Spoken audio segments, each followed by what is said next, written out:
Hello and welcome to Kanen Coffee Espresso Machines. Today we're testing this Miele Espresso machine.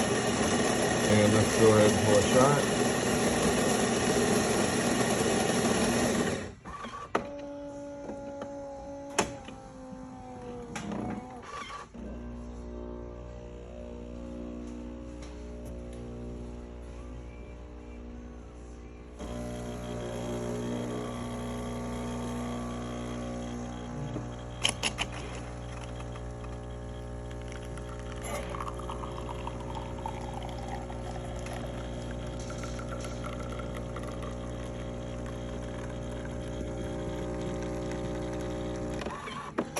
Get a nice shot of espresso with good crema.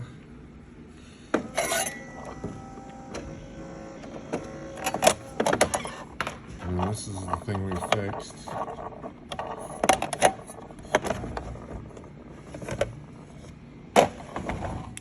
There's a little bit of dripping here after I pulled the tray out, but I don't see any leaking from the part that we fixed.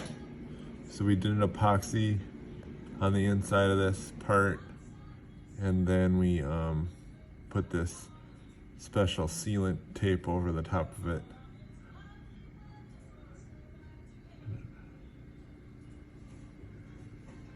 So thank you for watching with Kanen Coffee. Please like our videos below. If you'd like to see more videos like this, please subscribe to our channel. Thank you.